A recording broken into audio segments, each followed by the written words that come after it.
Gloire au Seigneur Jésus, notre Seigneur, source de paix et de joie. Alléluia. Des afflictions, des combats, des douleurs, pas de panique. Nous sommes conduits par un chef de corps d'armée qui, ayant expérimenté les faiblesses humaines sans faillir en rien, lui en personne nous rêvait d'une armure invincible. Donc même dans la souffrance et les amertumes, la croix étant notre seule bannière, nous aurons de victoire en victoire, de gloire en gloire. Alléluia. Bien-aimés, la parole de Christ, si elle habite abondamment parmi vous et que vous la méditez nuit et jour, attirera vers vous la présence même du Seigneur et sera tout autour de vous comme une muraille protectrice, muraille de feu. Ah, Jésus-Christ, il était dès le commencement, c'est lui la parole, il était Dieu, elle était au commencement avec Dieu, toutes choses ont été faites par elle et rien de ce qui a été fait n'a été fait sans elle. En elle était la vie et la vie était la lumière des hommes. Cette lumière était la véritable lumière qui, en venant dans le monde, éclaire tout homme. Elle était dans le monde et le monde a été fait par elle et le monde ne l'a point connue. Elle était venue chez les siens et les siens ne l'ont point reçue. Mais à tous ceux qui l'ont reçue, à ceux qui croient en son nom, elle a donné le pouvoir de devenir enfants de Dieu, lesquels sont nés non du sang, ni de la chair, ni de la volonté de l'homme, mais de Dieu. En recevant la parole qui est en fait Jésus-Christ, donc ton Dieu, ton Créateur, ton Seigneur, ton Sauveur, tu as pris la meilleure décision de ton existence ici-bas. Puis tu as appris à te préserver du monde, à vivre par la foi et non par la vue.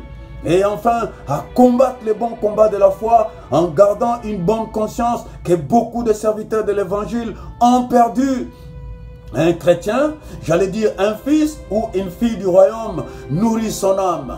Il entretient le feu du Saint-Esprit par la méditation permanente de la parole, par la prière incessante, parfois de longue durée, afin d'être suffisamment exposé à la gloire éclatante du Seigneur.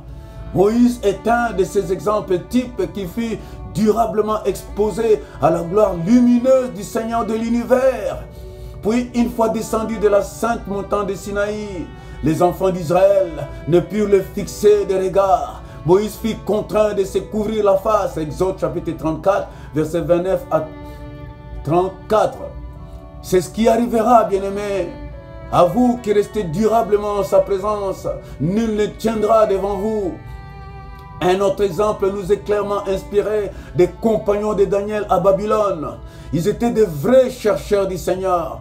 La méditation, les études, la réflexion approfondie autour des promesses de Dieu sur Israël en captivité à Babylone, sans oublier leur vie de prière hors des distractions comme à ces jours des réseaux sociaux hyper attractifs. Ainsi, une fois exposés à des défis impliquant des risques de peine de mort, nous sommes frappés d'admiration tant par la qualité des répliques qu'ils proposèrent au grand roi Nabuchodonosor que par la pureté de leur foi, bien-aimés. Nous lisons dans le livre de Daniel 3, 14 à 18.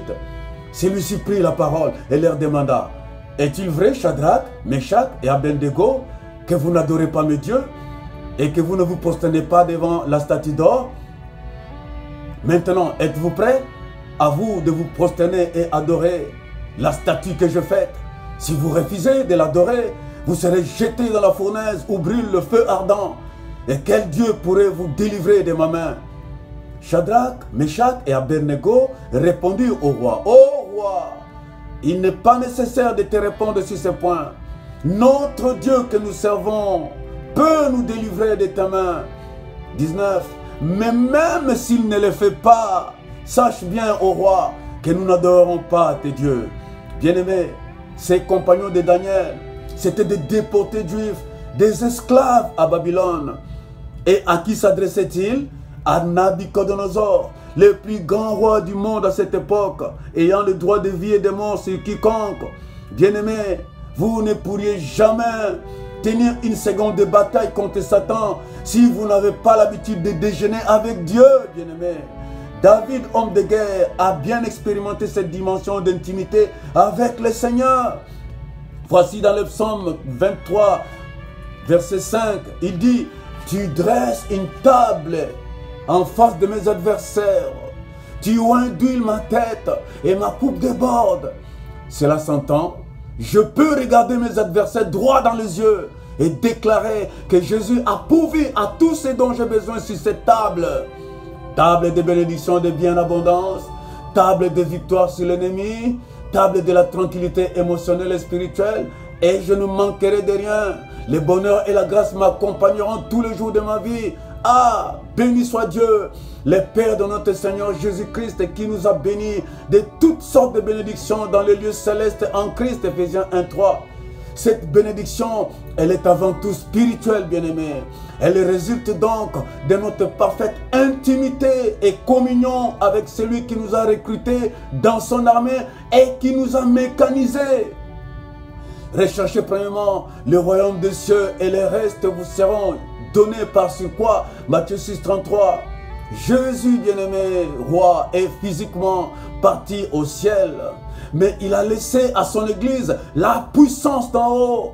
Le Saint-Esprit qui fait de nous ses frères et sœurs, des personnes très spéciales. Il dit, je vous ai donné le pouvoir de marcher sur les serpents, les scorpions et sur toute la puissance de l'ennemi. Et rien ne pourra vous nuire. Luc 10, 17 à 19. Ce sont des promesses, des dons disponibles, prêts à l'emploi pour quiconque entre dans les saints lieux, à séjour accessible à toutes les nations, de toutes les langues, de toutes les races de la terre. Quand un fils du royaume est constamment exposé à la gloire du Père, méditant constamment sa parole, marchant en esprit, priant avec sa parole, cette personne attirera à coup sûr la présence du Père. Je serai tout autour de toi comme une muraille de feu et je serai ta gloire, dit le Seigneur dans Zacharie 2:5. Premièrement, tu es très spécial, tu es un Dieu, le sais-tu? Il y a, bien-aimé, une place bien préparée pour toi par ton roi. Tu es le dépositeur de l'autorité qui te vient d'en haut. Tu n'as rien à démontrer, ni rien à prouver. Tu es tout simplement ce que ton Père céleste dit que tu es. Et aussi tu as ce que ton Père dit que tu as. Puisque tu as reçu la parole, tu deviens participant à la nature divine, bien-aimé. 2 Pierre 1:4. Il est vrai qu'il existe des attributs réservés uniquement à Dieu, tels que omniprésence, Dieu est présent partout, omniscience, Dieu sait tout, omnipotence, Dieu est tout-puissant, immutabilité, Dieu ne change pas. Toutefois, une partie de la nature divine nous est imputée, nous faisant Dieu lors de notre appel. Quand nous devenons une nouvelle créature en Christ, ce sont la justice, la sainteté, l'amour, la bonté, la grâce abondante, et la miséricorde. C'est le Saint-Esprit qui parfait cette nature divine en nous. N'accorde aucun crédit à ce que Satan essaie de planter dans tes pensées, bien-aimé. Il est un menteur. Il est un zombie qui se nourrit de ta peur et de tes doutes. Il envoie ses esprits dans les songes, les cauchemars, semant les doutes, les craintes, te faisant oublier ta vraie nature, te faisant parfois subitement réveiller par des palpitations cardiaques, des craintes et des stress. Bien-aimé, avant de t'endormir, prends les bonnes habitudes de lier les esprits des cimetières, les esprits de vagabondage en songe, des repas de nuit, des fêtes avec des personnes décédées, des maris et femmes de nuit. Et si pendant la nuit, il s'élève contre toi des esprits surveillants d'oppression spirituelle, obsession, possession, bien-aimé, pas de panique, lève-toi et proclame la victoire de ton roi à la croix. Invoque le sang du sacrifice et sois certain que tout sera remis en ordre, car ton Père Céleste confirmera exactement ce que ta bouche va déclarer. Je vous le dis en vérité, tout ce que vous lierez sur la terre sera lié dans le ciel. Et tout ce que vous délierez sur la terre sera délié dans le ciel. Matthieu 18, 19. Oh, que c'est plus qu'un rêve, ce que tu réserves au Seigneur à tous ceux qui te servent. Et Père Céleste, pourquoi donc les princes et princesses sont-ils si ignorants des choses si merveilleuses et nobles de ta part? Deuxièmement, il n'y avait pas de salut dans l'Ancien Testament. C'est étonnant. Bien sûr, de tous ces personnages hors normes de l'Ancien Testament, Élie, Daniel, Samuel, David, Salomon, Samson, Aucun n'était sauvé, ni revêtu du Saint-Esprit, excepté l'onction royale, l'onction prophétique, l'onction sacerdotale, l'onction lévitique, qui reposait sur la tête de certains oints. Mais tous sondaient les Écritures et vivaient leur foi par l'observance des lois et pratiques édictées par Moïse. Or, la loi de Moïse a été comme un pédagogue pour nous conduire à Christ afin que nous fussions justifiés par la foi. Galates 3, 24. À ce jour, le salut s'obtient par pure grâce au moyen de la foi en Jésus-Christ. Le Saint-Esprit n'est plus sur la tête comme dans l'Ancien Testament, mais il est sur nous, il est avec nous, il est en nous. Jean 14, 17. Le Saint-Esprit fait de l'Église une armée de sacrificateurs, une nation sainte, un sacerdoce royal. À ce titre, nous sommes des porteurs de flambeaux, la lumière de la nation. Nous sommes la lumière de la nation, dispensateur de la grâce divine, avec l'autorité de détruire les œuvres de l'ennemi. Peu importe les circonstances, bonnes ou mauvaises, qui soient le vôtre, vous êtes sous la mouvance du Saint-Esprit. Nous savons que l'issue finale de cette joute, c'est la vie éternelle et la gloire immortelle. Alléluia. Nous sommes une armée bénie au centuple, ici sur la terre. Et après cette vie, la gloire immortelle. Oh, que c'est plus qu'un rêve. Dieu ne ment pas et ne se répand pas. Ses promesses sont certaines. Sommes-nous donc des petits dieux? Bien sûr que vous l'êtes. Pouvons-nous donc résister au diable et à ses agents? Mais bien sûr. Pouvons-nous expérimenter comme Jésus la victoire sur le monde et ses œuvres? Mais oui, bien sûr. Parce que vous êtes des dieux. Le grand Dieu vit en vous. Regardez, il est écrit. Jésus leur répondit, n'est-il pas écrit dans votre loi, Psaume 82, verset 6, j'ai dit, vous êtes des dieux.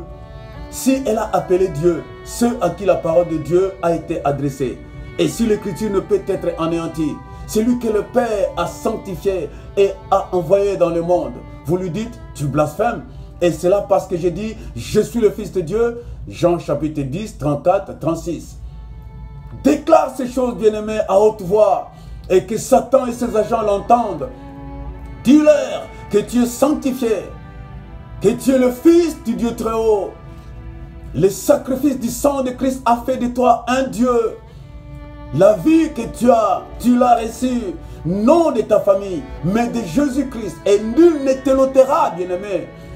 Tu quitteras ce monde après avoir accompli ta mission pour ton Maître Jésus.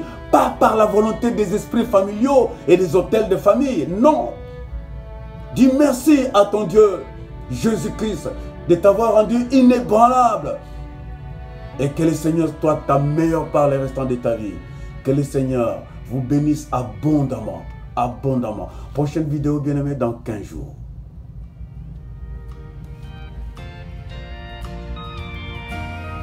He's in the midst of our storm. He's in the valley we walk through. Where 2 or 3 are gathered in His name, He'll be there too. When you feel so all alone, He is standing next to you. He's with us now, our Lord, He's in the midst. As you travel down life's road, He is with you every day. With every step you take, He's walked ahead of you. And every night as you lay down, angels are camping all around. I'll never be alone, for He is in the midst. He's in the midst of our storm. He's in the valley we walk through. Where 2 or 3 are gathered in His name, He'll be there too. When you feel so all alone, He is standing just now.